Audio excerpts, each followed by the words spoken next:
name is Marta Manriquez, and I'd like to thank you for being here today. I have with us our Graduate Student Center staff and administrator, Dr. Luis Vega, who's our interim Associate Dean of Graduate and Undergraduate Studies and Director of the Graduate Student Center. And we have our Graduate Advisor, Adrian Silva, with us, and two of our Graduate Student Assistants, Jennifer Paulson and Eileen Diaz. Thank you. Good afternoon, everybody. Thank you so much for being here. You're in for a treat. Dr. Duran is a terrific speaker and is a great friend of mine. We're colleagues in the psychology department. As Marta said, I'm serving in the interim position now. We've seen a lot of workshops, but this is one that I always look forward to, and you're in great hands. Let me say a few words about Dr. Duran. She is a native of New Mexico, went to the Metropolitan State College in Denver, and then transferred to New Mexico State University, where she got her degree in social psychology. She came here 2001. She's super student friendly. Maybe she's had 200 students work with her, undergraduates. She has about 10 students that have gone on to PhD programs. So if for some reason you're in psychology and you have a chance to work with Dr. Duran, that's the ticket to fortune and fame. So I can also say that she's a trailblazer in the sense that she's started the Alley Rally here on campus, which is a terrific activity. You know, for the Alley Rally is definitely to help our students feel welcome here. She's also an expert on the flash mobs. She was interviewed by CNN, so she's got a national reputation. And she has multiple publications. Her area and my area are on prejudice and intergroup relations, so that's great to have a colleague, you know, that we share interests like that. And you may not know this, and it's very interesting. If you look at her vita, you have to dig for information. She's just the most humble person you will ever meet. All of the awards that she has are very hidden in her vita. She's got Professor of the Year, Teacher of the Year, right? She's been nominated for the one award. So definitely a terrific person. You cannot meet a better person than Dr. Duran. She teaches the psychology of sexual orientation. I don't think she's teaching right now, but the introduction to psychology. She got the Service Award for the Western Psychological Association. Also, she's like a teacher of teachers. You know, she provides a lot of training for many of us who are still struggling to teach. So she's really a gifted teacher. And she tells me the reason she's a gifted teacher is because she did a lot of babysitting. And, you know, that definitely, you have to really be a good teacher to, you know, to keep those kids in mind, right? Thank you for joining us, and we look forward to your presentation. Thank you, Annie. All right, well, thank you, Dr. Vega. And I think that introduction is going to be perfect for my presentation, because we're going to be talking about the imposter phenomenon. Like Dr. Vega said, I'm a social psychologist. I'm just blushing like crazy here because I personally experienced the imposter phenomenon, my own self. And my guess is a lot of you all have experienced the same thing. Let's talk about what that is. And in my presentation today, I'm going to define that phenomenon. I'm going to talk about some of the influential factors, some of the correlates, and then we're going to talk about ways to combat the imposter phenomenon. And throughout here, I'm abbreviated as IP. In my presentation today, I'm thinking about how we ourselves might experience IP, but also when I was looking at the registration stuff, I see a lot of you are in careers that may be associated with helping other people, like the educational counseling stuff and the psych stuff, all these kinds of things.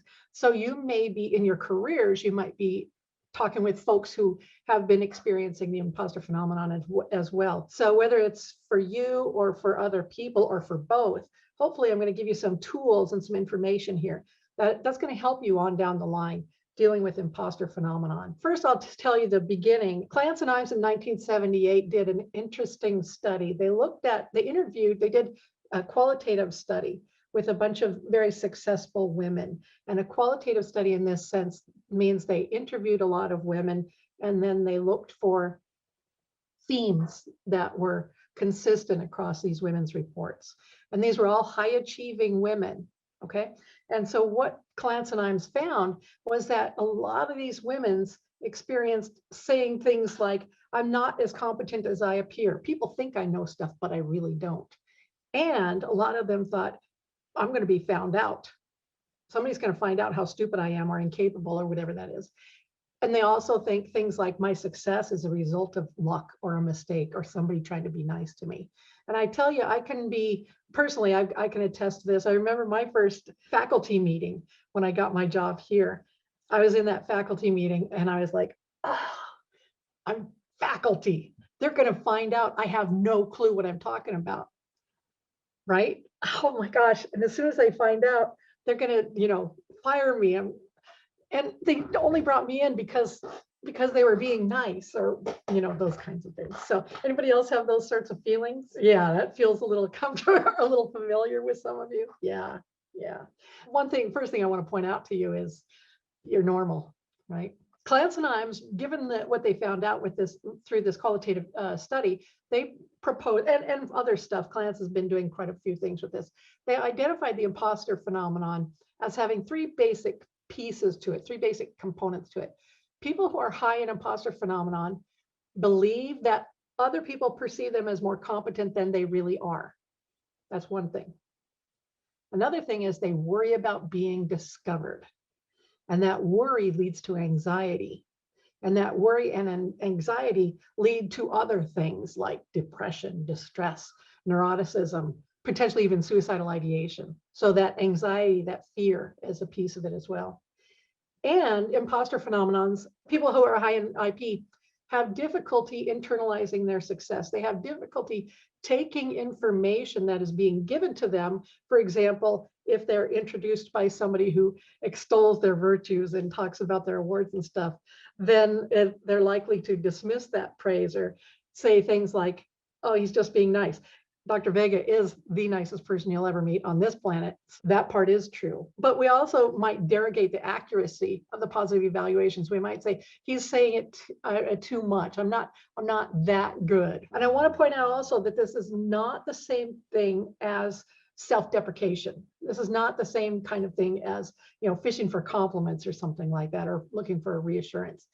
For a person with imposter phenomenon, if you try to reassure them or try to tell them, no, that information was correct, that leads to more worry and anxiety. So it's kind of a very challenging thing to live with. Some of the different factors that we see with respect to IP. One of them is their femininity and minority status. So if you are a minority, if you belong to a minority group, that is, when I say minority group, I mean a group that does not have power, then that aspect of the self tends to be correlated with imposter phenomenon, because we perceive that bragging or being proud of yourself is appropriate for the majority, but not for the minority. Success, being intelligent, all of those things, those are okay for the majority people, for the people who have power, but it's not okay for those who are powerless. We have high achievement. Some of us have high achievement, but low societal expectations. I was a teen mom, right? I had 2 kids before, I was pregnant with my second one before I graduated high school. And so what's expected of me? I'm supposed to be working at McDonald's for the rest of my life, right? Or something like that. But that didn't happen. So do I really deserve my success? So that dynamic of what's expected from me, given my social status, as opposed or in comparison to my achievement, can be very dissonant, very different. Another factor that's going to influence our imposter phenomenon. If something is difficult, I must not be good at it. So this is a question of how easy or difficult something is. If something is difficult to do, that must mean that I'm not good at it. For example, for me, I learned to read when I was 4. And so going through school, the elementary years was real easy for me. But math for me is more challenging. And so therefore, I must not be good at it because I have to expend effort. So sometimes we're skating through high school, all the way up through high school, and then we get to university and we're like, oh my gosh, this is very challenging now. Or we get into our grad programs. This is challenging now. That must mean I'm not good at it. It's not what it means at all. We'll talk about what it means in a little bit. But that is another factor that influences our imposter phenomenon. Another factor is our family roles. In my family, I got a lot of siblings. And my youngest brother is the musical one. My other brother is the smart one. One of my sisters is the artistic one. And another one of my sisters is the homemaker one. And I'm the one who reads. That's our roles. What does that mean with respect to going outside of our roles? I think it's kind of funny, and I feel a little uncomfortable when I talk about the fact that my sister, the artist, I sold a painting before she did. Snicker, snicker. That's a little sibling rivalry going on there. But what does that mean for my self-identity, right? I'm not the artist. I'm the one who knows how to read. Sometimes those familial roles can influence how we perceive ourselves, and therefore how we develop that imposter phenomenon and how it's going to affect us. This next slide, see if you recognize this feeling, your own self. On one level, you feel like you're stupid. On another level, you feel like, well, I'm smart. If just the right person will discover me, right? So you got these two thoughts going in your head. And so you might seek out a mentor. And then you're going to be friendly with that mentor. And then that mentor is going to recognize your skills and talk to how skilled you are in that particular area. And then you say, ah, man, they don't know what they're talking about. They're just being nice. I got to go find somebody who's honest, right? So we can't even when we want that mentor to recognize our particular skill set, when they do recognize it, we derogate it, we limit it, we explain it away. So who's more likely to experience imposter phenomenon? Clance and Ives found that women are more likely to experience than men. And this is going to be true across since 78 when they started, they continue seeing it with women. College students are likely to experience it. In particular, people who are first generations, college students, they're more likely than non-first gen people to experience IP. People who are in competitive fields like STEM. STEM is a very competitive field. If they experience interpersonal shame or family honor with competing with their success, for example, if you are here and you are a person who is Asian, right? We've got that model minority kind of a thing. You're expected to be the best of the best, but what if I might not be? So there's that kind of a piece going on. People with a low socioeconomic status background are also very likely to experience IP. There's been some interesting research with respect to faculty and students in both of those cases, right? And I think it's interesting that they did do research with faculty, because when I was a student, I spent a lot of time thinking faculty are like essentially, gods and goddesses, right? They know all of the things, right? And I didn't realize that faculty are actually human. So when I found out faculty are human, that was a huge zeitgeist change for me.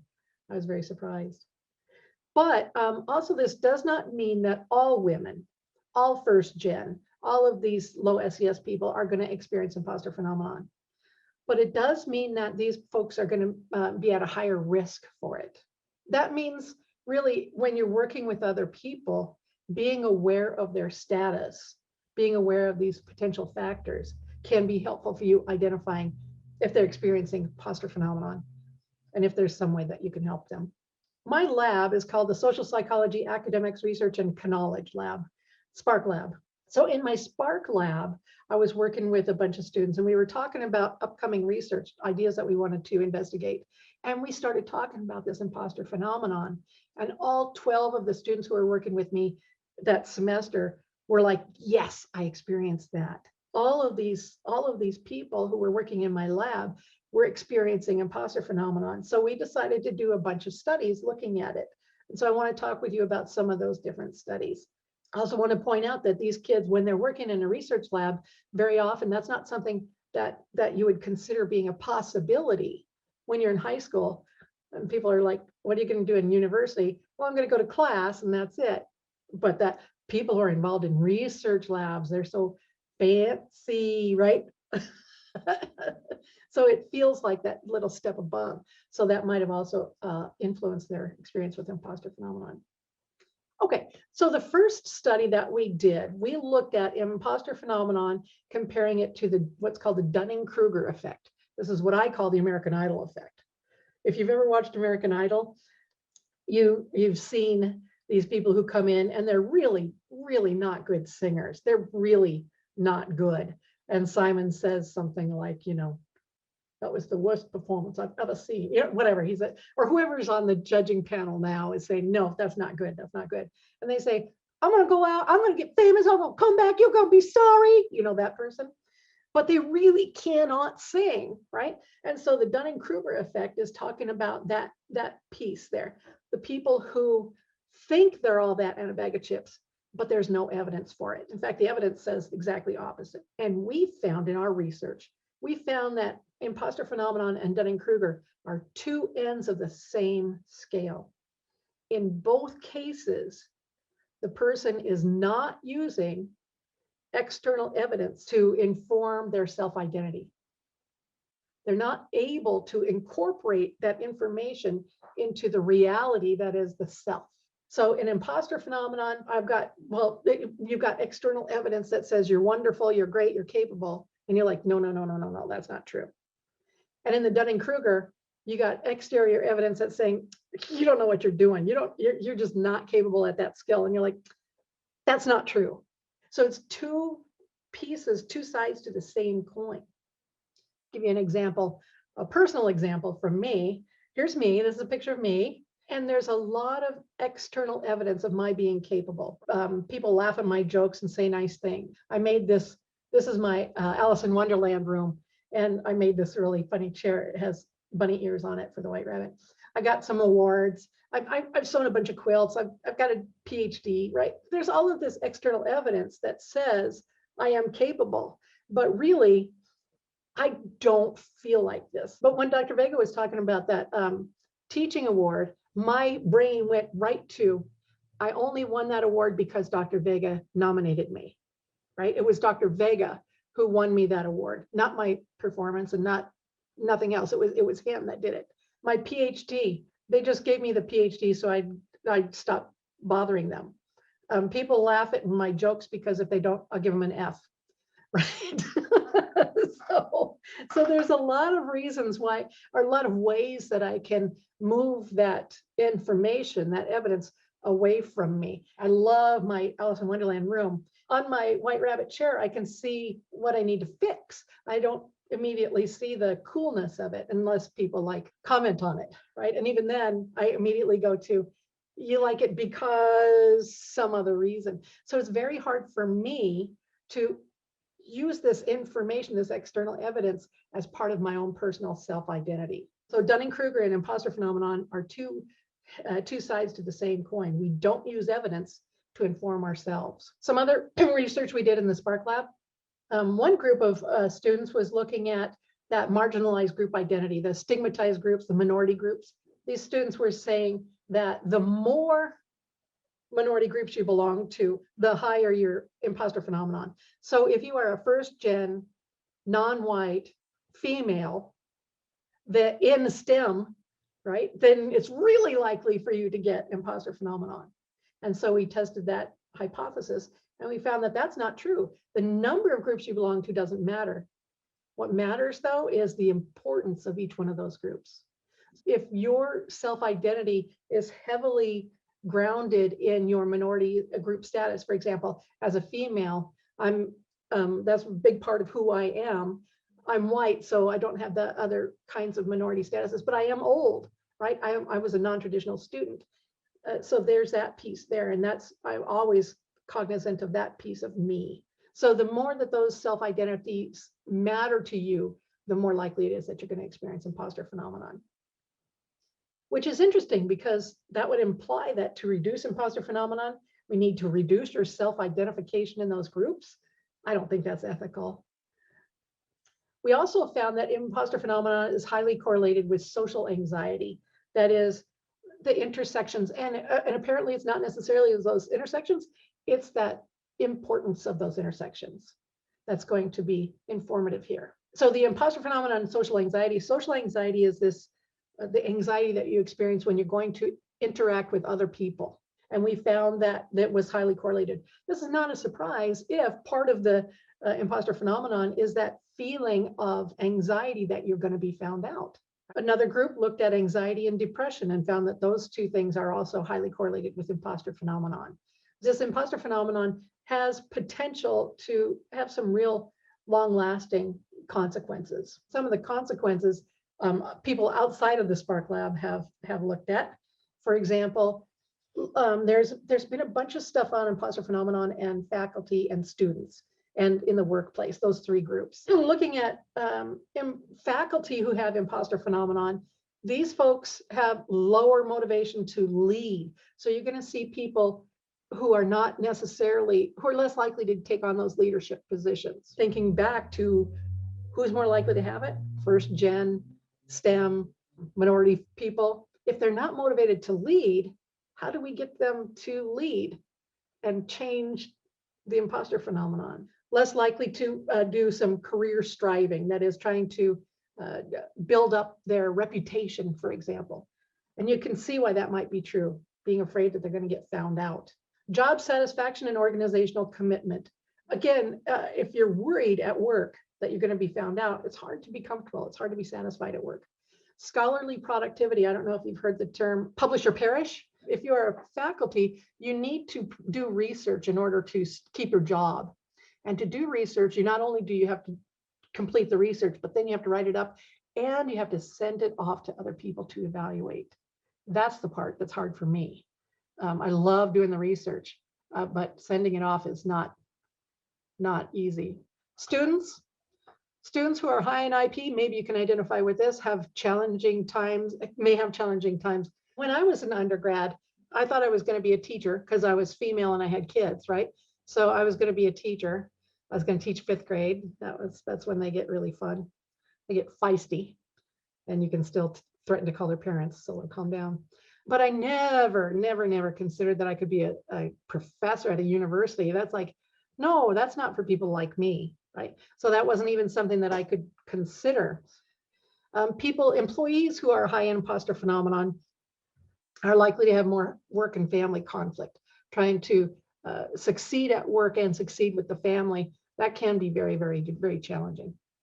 I want to talk about ways that we can potentially combat it. So I want to talk about growth versus fixed mindset. Have you heard of this before? Anybody heard of the growth versus fixed mindset before? Yeah, so there are a few books and there's a bunch of research out there. But when I heard about this, I thought this is going to be exactly perfect for those of us with imposter phenomenon. Growth mindset versus fixed mindset. A person with a growth mindset is a person who believes the amount of ability you have is endless. And a person with a fixed mindset believes that the amount of ability that you have cannot be changed. Okay, so I want to talk about those a little more specifically. With a growth mindset, a person believes that they can develop their ability through hard work, through instruction from others. But the person with a growth mindset is a person who values challenges and they value effort. The effort is worthwhile, right? And a person with a fixed mindset is a person who says they can't do any more than they've already done. A person who has a fixed mindset is a person who really believes that what they know is what they know, and they can't go beyond that. A fixed mindset, that person might say something like, I'm really good at this thing, or I'm not good at this thing, and that's it. I cannot learn more than my abilities. A person with a growth mindset might say something like, I'm proud of myself, I worked hard. I want to talk about how the growth mindset is related to the imposter phenomenon. It took one day for some of them to feel like complete imposters. One day. Yesterday they were hotshots, today they're failures. They look at the advanced students who are submitting articles for publication and writing grant proposals, and they think, oh my God, I can't do that. They don't know, they know how to take tests and get A's, but they don't know how to do this yet. They forget the yet. Yeah, yet it's got to be, and for me personally, I'm not good at statistics yet. So build that into your own vocabulary. I think that's one to keep. I'm going to tell you another theory, cognitive dissonance theory. Cognitive dissonance is a psychological theory, and it talks about when we have two thoughts that or beliefs that don't line up. And so in this case, We've got my beliefs and my abilities, and then we've got the evidence about my abilities and to what degree do I believe it. And when these two things don't line up, we need to change one of the beliefs. So we've got two beliefs. How I believe in my abilities. Right now, I believe my abilities are like I'm incapable. And my belief in the evidence. Dr. Vega is saying, I've won awards, those kinds of things. Those two things don't line up. So let's see how the fixed versus growth mindset is going to influence this dissonance. With a fixed mindset, since my abilities are fixed, the only way I can resolve that dissonance is to say that evidence is incorrect. I can only bring that evidence down to align with my beliefs of me being incapable. Because my abilities are immovable, they're fixed, the only thing that can move is my belief in what other people are saying, my belief about the external evidence. And so I'm going to dismiss it or explain it away. And that way I can keep believing that I'm no good or I'm incapable. That's with a fixed mindset. Now, what about with a growth mindset? With a growth mindset, my beliefs and my abilities, I believe my abilities can change. My abilities are malleable. So what can I do? Maybe I can change my beliefs and my abilities. Because in a growth mindset, if I recognize that my abilities can be changed, then potentially I can make my belief in my abilities line up with the evidence that's out there.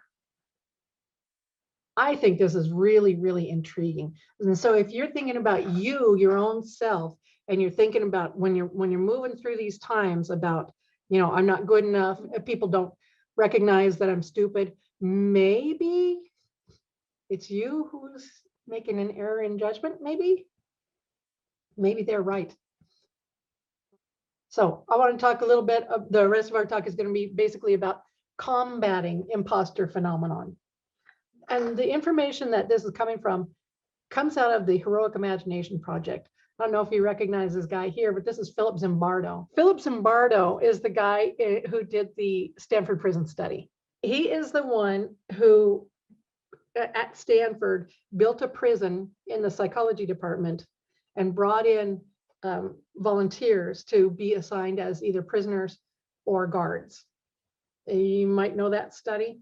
And what happened was the guards, both the prisoners and the guards, fully took on that identity. And the prisoners were like, they tried to rebel, and then the guards ended up being very bullying. Actually, the same thing happened in Abu Ghraib, if you remember Abu Ghraib, when the guards did some serious maltreatment of the prisoners there. Anyway, so Philip Zimbardo did a whole lot of work on that dynamic. In fact, there was one guy, one prisoner who came out, and they were doing interviews with the prisoners as the time was going on, and the prisoner was telling Zimbardo and the other researchers, he said, talking about what's going on in the prison, and Zimbardo says, well, you can stop at any time, and the guy says, no, I have to go back to my cell, and Zimbardo says, okay, you're done. So pulled him out, put another person in. So Philip Zimbardo says that he's got really tired of looking at the worst of humanity, and he's a social psychologist. He said he wanted to spend the rest of his life looking at how to look at heroic behaviors, helpful behaviors, positive behaviors. And so he built this thing called the Heroic Imagination Project. You can find that online if you want to, HIP, Heroic Imagination Project. But he talks about different ways that we can be everyday heroes, how we can step up and help each other. And so the Heroic Imagination Project is a training that some people here on campus do. Allison Evans from the AV campus is the overseer. And we get some training on how to teach other people to be heroes as well. So what I'm going to be doing now is I'm going to be sharing some of that information. I want to make sure I give credit to Ellie Jacques, who's the person who did the initial training for the developing a growth mindset section that I'm going to be sharing with you. And so part of being a hero is developing a growth mindset. How to develop a growth mindset? First thing, we're going to change to a strength-based approach to life's problems. Some of you in psych, maybe educational counseling, you might have understood, maybe some other people have heard about that idea of strength-based training.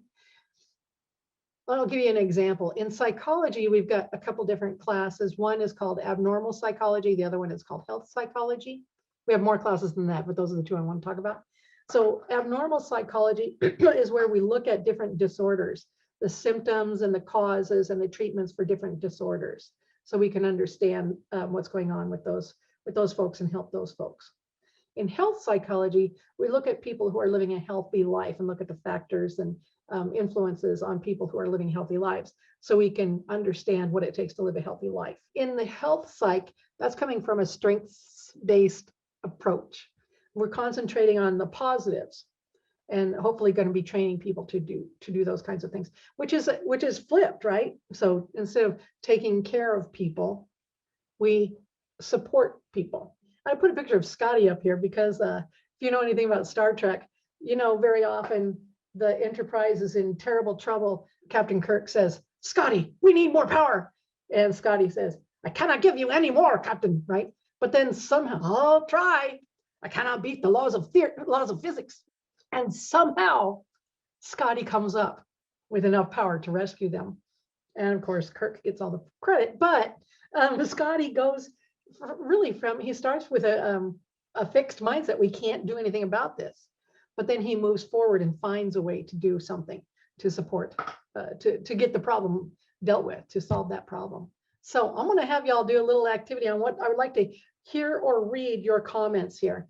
I want to hear or read, what are your strongest strengths? Organization, good. Creativity, good. Judgment, encouraging other people. Leadership, problem solving, attention to details, engaging in conversations. Patience, great. Encouraging other people, connecting with students, multitasking, rapport building, connecting with others, beautiful. You know what's funny is I'm reading this, and as I'm reading this, I'm thinking, oh, I'm not good at that. I'm not good at that, rather than looking at things that I may also be good at. How is that for an imposter phenomenon? Providing resources. You all have a lot of skills. Okay, next question for you.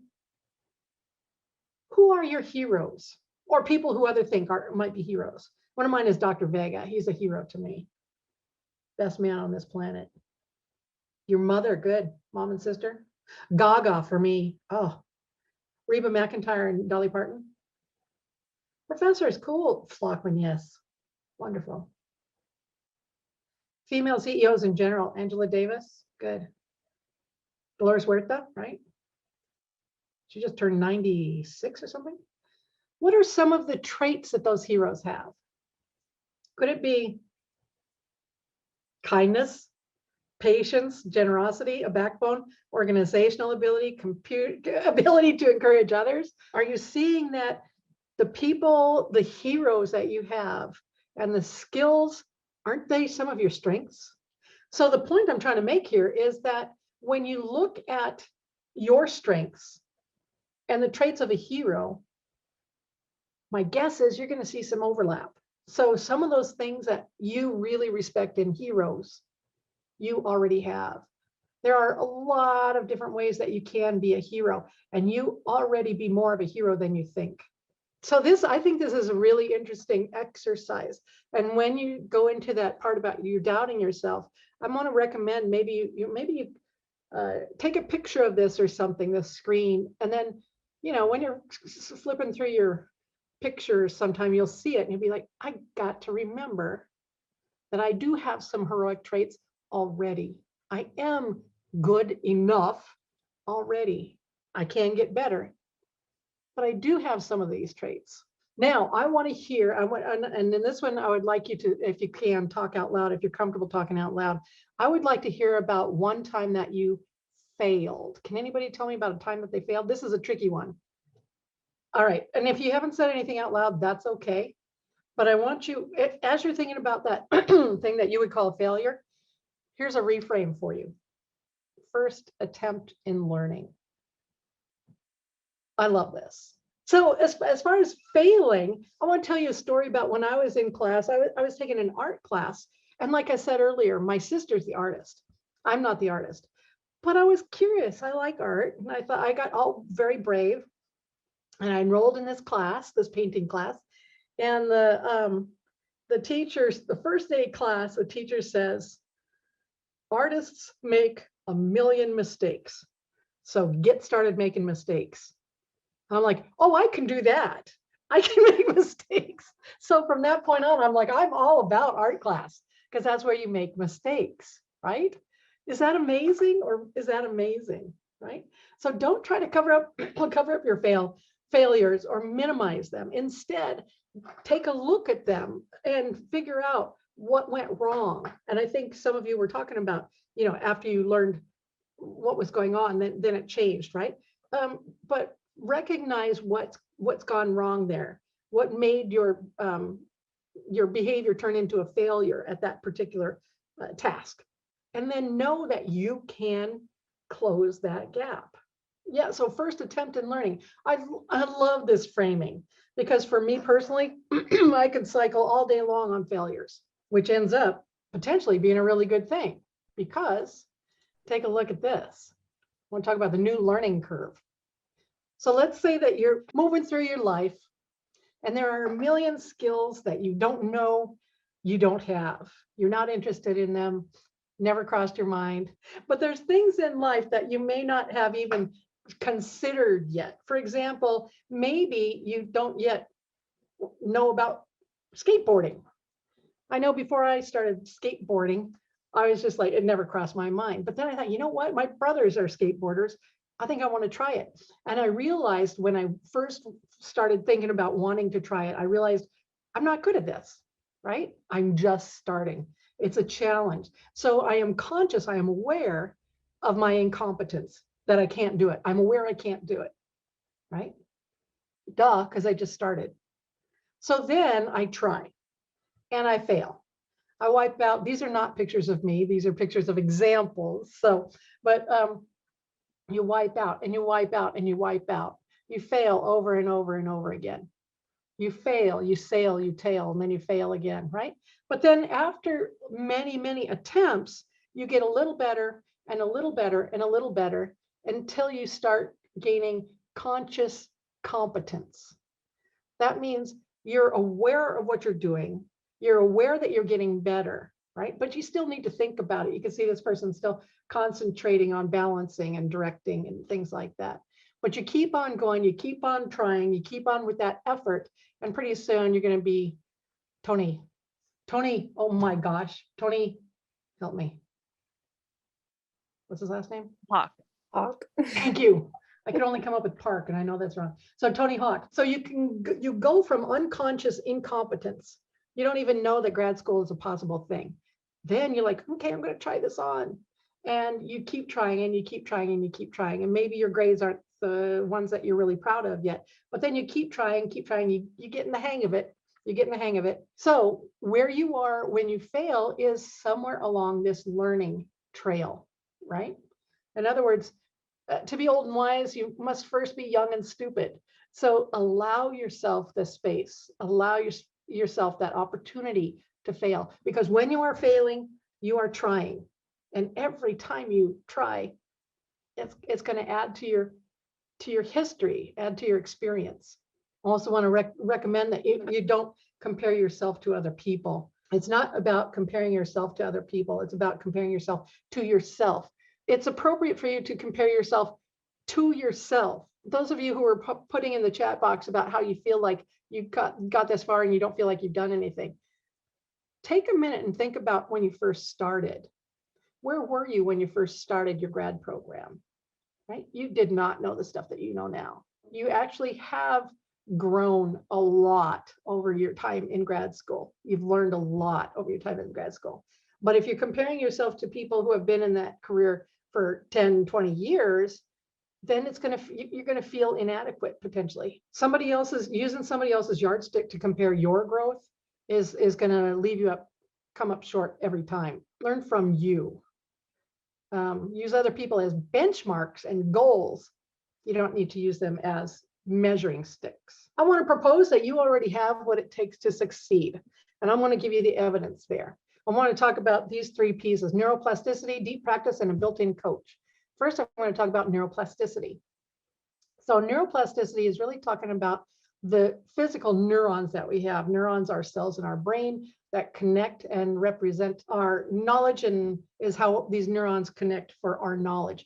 So this is a basic neuron. This is a couple of neurons connecting, and that neuronal connection, that's the part that is implicated in knowledge and talent and ability to do things, right? So I'm going to show you this picture and then I'll go backwards. This is a picture of a whole bunch of different neurons communicating with each other. This is an amazing system. That whole system is made up with individual neurons connecting with each other. And apparently what we currently believe to be true is experience builds up, helps build myelin sheath on those neurons, as well as making connections between neurons. Experience is going to build up myelin sheaths, and experience is going to connect neurons. The myelin sheath, what it does is it helps to speed up the message on your neuron. That communication goes more quickly. In other words, it gets easier and easier to have that knowledge available. Experience is the thing that's going to build that myelin. Experience is the thing that's going to be connecting those neurons. Now, if you keep doing the same thing wrong, of course, that connection is going to get stronger and stronger. So you want to be aware that you're working on things correctly. But you are built with neurons. You are built as a human. You have the opportunity to build those connections and to develop the myelin sheath and to build that up. So you've got better and faster connection. We used to think that myelinization stopped happening after, a certain age, but it doesn't, it never does stop. We continue myelinization throughout our lives. It slows down as we get older, but it never stops. So we can always keep learning, even if we're 63 and we want to go, we're thinking about going back to school. It still is happening. So you have neuroplasticity, you have those connections. The next thing I want to talk about is deep practice. When I talk about deep practice, there's a few different keys here. The first is to develop an interest. The next is chunk it up and slow it down. Next is repetition and effort. And next is push the edge. I'm going to talk about each one of these here. First, developing an interest. When you're talking about deep practice, that's sort of knowing that skill at a very deep level. I think it's kind of an obvious term, hopefully. But first thing you got to do is develop an interest. Develop an interest in psychology or whatever the thing is that you're interested in doing. Mess around with that information.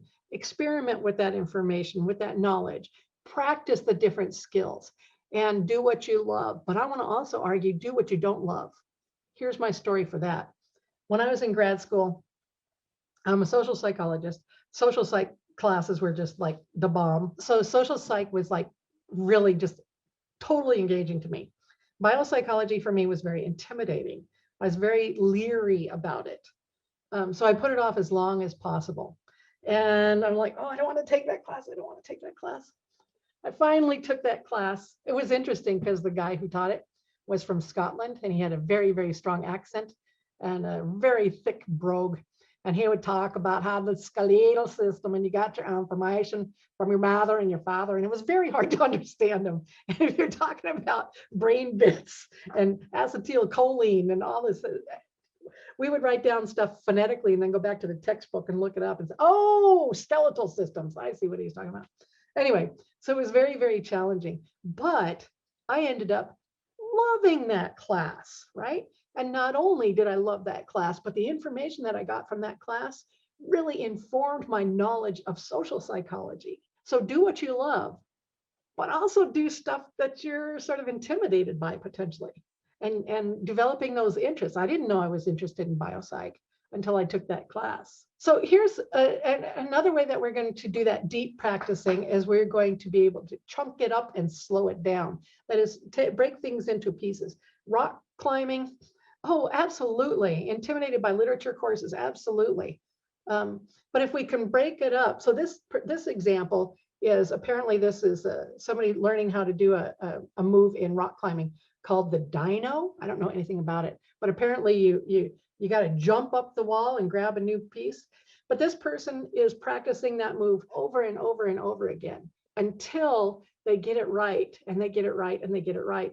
And then they move forward into actually putting it into work, but tearing it down into small pieces. Another example of chunk it up and slow it down. Music. I took piano lessons when I turned, I think it was when I turned 50. I was taking piano lessons, and it was really, really, really fun. It was so much fun. And I'm not good. I was getting better at it. Did you catch that reframe? So I was learning the piano, and I have a fabulous Disney songbook, right, that I was practicing with. The Peter Pan song. That next star to the second star to the right, whatever that one. No, it was You Can Fly. You Can Fly. And so I'm practicing that song, but I'm playing it very, very slowly because I'm learning it a piece and a piece and a piece. I'm learning it very slowly first. And my friend hears me playing and he says, "Oh, I never thought about playing it as a dirge." I'm like, "That's not what I'm doing, but thanks for trying." So but it was very slow. But that's the idea, is you bust it into small pieces. There's no way I could play this now. It's very complex. I would need to break it up into, like, maybe do one hand, practice one hand for a while, and then the other hand for a while, and then build them together. So, but then I would get to a point where I could actually play it. And then maybe eventually I could play it at the speed it's being meant to play. So chunking it up, slowing it down, and then building on those building blocks. With repetition and effort, you've got that ability as well. So I'm going to propose that talent is the speed or aptitude at which one could acquire a skill. Okay, whether you have or not. So talent is the speed at which you could potentially acquire a skill. Skill is the actual real ability to perform that action. So talent versus skill. So talent is how quickly could you potentially learn it, and skill is your actual ability to do it. If we take those two definitions and we add effort to it, look what we end up with. Talent times effort equals skill. So if you've got some talent, some level of speed of acquiring that thing, and then you put in some effort to it, then you're going to develop that skill. When you've got that skill and you put effort into it, then you're going to end up with achievement. So it's not that you have to be born with a particular skill. It's that you need to put in the effort. And in this case, effort counts twice. Effort counts to develop your talent, and effort counts to develop your skill. Keep it on trying, keep mail. And if you have to do those fails, then you're going to keep on doing those fails. But then you're going to get more successes. You're going to have more successes than failures, and you're going to keep growing. Pushing the edge is the last piece of this. And the growth paradox. This is interesting. Yeah, it takes you a while to discover if you have talent. So assume that you have all of the talents. It's just a question of effort. So the growth paradox. Growth is a process that, by definition, possesses the inherent and inescapable risk of unpleasantness. If you think about maybe when you were a kid going through a growth spurt, boy, did that hurt, right? Your thighs might have hurt and your arms might have hurt, your bones growing. If you felt it, you can feel it. So when you're growing in something, it can be painful. So if it hurts, you're growing. I'm not going to say all of the time, but that's something to be aware of. Something else to be aware of is the try target. So if you think about your own comfort zone, there you go, no pain, no gain. That's a perfect example right there. So in your comfort zone, the things that you want to try, you got your comfort zone. Like for me, social psychology, right? Reading a book, that's easy. I like reading a book. Running a mile, not for me, but for some of you, maybe running a mile is within your comfort zone. But the panic zone, oh, there's no way in hell I'd be able to do this. How about running a marathon? There's no way. Skydiving, not me. But there's that space between your comfort zone and your panic zone. That's the learning zone.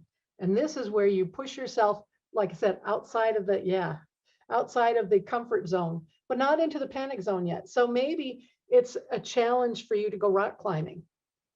Maybe it's not a panic, it would be a panic zone for me, but maybe for you, if you're a person who's a physical person, maybe rock climbing is within your learning zone. It's not quite comfortable for you yet, but maybe you could try it out. Or maybe speaking on stage. I think that's for a lot of us, it might be in the panic zone. but maybe doing a presentation on Zoom might be less panic inducing, potentially. The point here is that there is space between your comfort zone and your panic zone.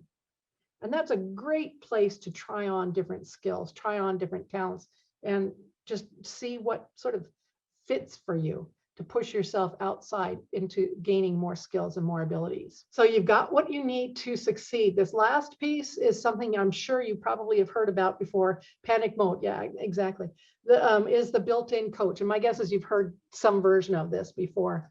The self-talk that we do for ourselves. For me, the kinds of things that I say to myself is, boy, you really messed that up. And boy, I really suck. Why did I even try? Other people who have a healthier mindset than me might say things like, oh, I did this better today than I did yesterday. Oh, got to try that one again. I'm new at this. So this is the opportunity to recognize that, yeah, maybe you didn't succeed this time. Maybe you did succeed. And there's opportunity for growth. With this self-talk, this is the kinds of things that sort of internal monologue that we have that feeds us, that informs us about who we are.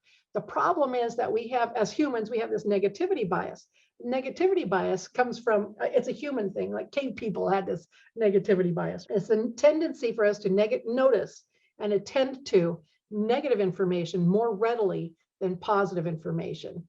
And that would help keep us alive when we were cave people. The problem is, even now in the 21st century, humans still have this negativity bias. So it's easier for us to attend to the negative stuff. I can remember where I messed up or where I didn't do well much easier than when I succeeded. If you're a professor and you get the SOCIs, those feedback forms, you get all kinds of good ones, and then one that says something negative, and boy, that's the one that eats me up. Negativity in the news, negativity on the social media, that's all that stuff. You're going to pay attention to that more readily because, like I said, in cave person days, that's how you stayed alive. So it's not that negativity bias isn't necessarily doing us any good here in the 21st century. Words that we use matter. A lot of times the words that we use lead us to experience fear. They're all going to laugh at you. Or if you're a comedian, they're not going to laugh at you.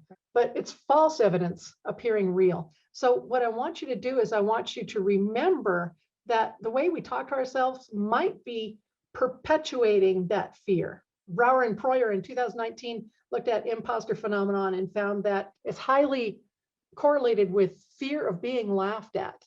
Imposter phenomenon is highly correlated with fear of being laughed at. That fear being the core piece here. What we need to do then is we need to switch our trash talk into useful talk. This takes some effort. This is not an easy task. For me, when I say I'm not good at this, what I need to do is I need to say, okay, what am I missing? That's way different. I'm not good at this is very fatalistic. I've shut down if I say I'm not good at this. If I tell myself, what am I missing? That opens me back up again to looking for more information that can inform how I'm doing that task, whatever the task is. I give up. You know what? I'm going to try something different. It's good enough. Is it as good as it can be? So I'll open all of these so you can see, did any of these look like things that you experience? Oh, I do this one all the time. I can't do this. I'm going to train my brain to do this. Well, how about this one? As some of you have mentioned this in different ways. My friend can do this and I can't. How about my friend can do this so I can learn from them? So changing that trash talk into useful talk. Personally, I feel like Scotty starts out with trash talk and turns it into useful talk. I cannot change the laws of physics. Well, you know, I can't change the laws of physics, but I can look at how this sort of energy transference is going on, or whatever Scotty does. Check this out. I love this statement. I never lose. I either win or I learn. I love this. Thomas Edison says, I did not fail 100 times. I discovered 100 ways not to make a light bulb. A baseball batting average is Ty Cobb, the best ever. His batting average was .366, which means he failed about 2/3 of the time. And he's the best ever. So you don't lose. You either win or you learn. I think that's brilliant. I want to make this into a poster or a tattoo maybe. Use this kind of ideas to change how we're talking to ourselves. And you're thinking, we changed to Canvas, and I was like, there's no way I'm going to be able to figure out Canvas. It's just beyond me because I'm old, right? So then what I really need to do is think about, is that thought true? It is true that I'm old, but is that true that being old prohibits me from learning new software? No, that's not true. How does this thought make me feel? That thought about me being incapable made me feel like giving up, made me feel incompetent. Is this thought helpful to have? It is not helpful for me to think that I'm incapable of doing it. Would I say this to a friend? Would you ever tell your friend, you're too old to learn that new Canvas? Yeah. I was thinking a few years ago, I was thinking if I talk to my kids the way I talk to myself, that would be child abuse. It really would be. So trying not to do that. Of course, that can be easier said than done, right? So let's address some common problems and real briefly talk about some different strategies to overcome those problems. One problem is because failure is an essential part of learning, trying to avoid failure also means you try to avoid learning. Because learning includes failure, when you avoid failing, that means you avoid learning. So here's a suggestion for you.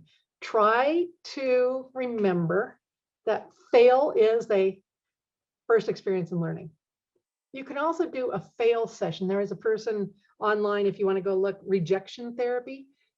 And he goes to strangers and asks questions that he knows they're going to say no to. He asked, the one clip that I watched, he was asking people if he could borrow $100. And you know they're going to say no. So where's the risk? There's no risk. But you get said no to, you know somebody's going to say no to you. So you get in the habit of getting accustomed to what it feels like for people to say no to you. I think that's a brilliant idea. The iceberg illusion. We think other people are naturally talented, but the performance we see is the result of hours and hours of practice. Maybe a person who plays the piano really, really, really well. Well, we didn't get to see all those hours and hours and hours and years of practice that underlie that particular tip of the iceberg. We just see that skill part. Mind traps. We think something is wrong because we feel anxious.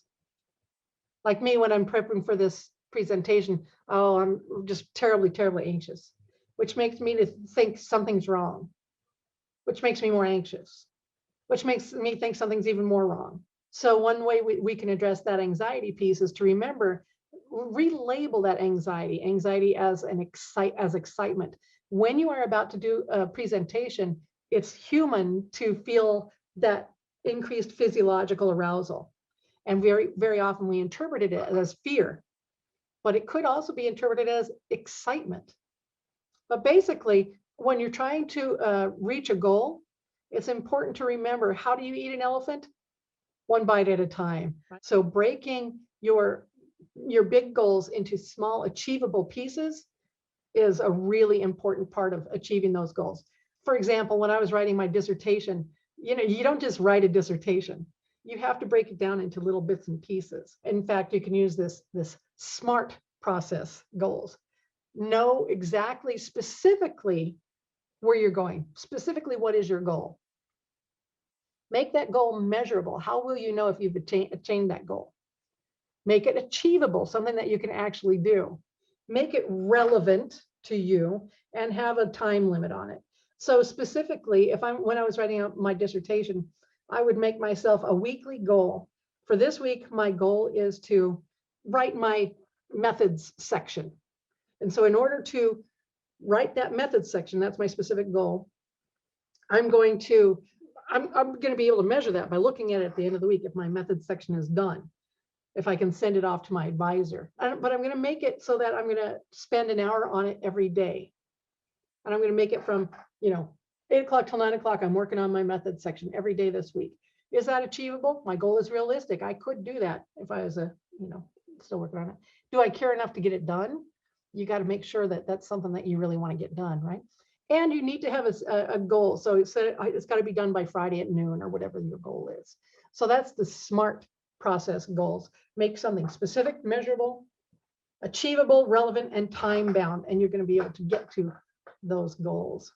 I want you to remember a couple of things when you're walking away from this presentation today. First, I want you to remember to examine the evidence. Examine that evidence that's being presented to you. For example, if Dr. Vega introduces you to a group of people, think about what he's saying. Think about the legitimacy of what he's saying. Yes, Dr. Vega is a nice guy, but it is true, I did get an award, right? So I can't argue with him about that. And I did start the ally rally, this kind of stuff. So remember to examine the evidence. And again, I'll remind you the negativity bias. It is easy for us to attend to that negative information. You're going to have to put some effort into seeing that positive information, that positive evidence for your success and your capabilities. So pay attention to that positive stuff. Examine all of that evidence and allow it to become part of you so you can see who you really are when you're looking in the mirror. And I also want you to remember the power of yet. Remember, Clark Kent is an imposter. The real person was Superman, right?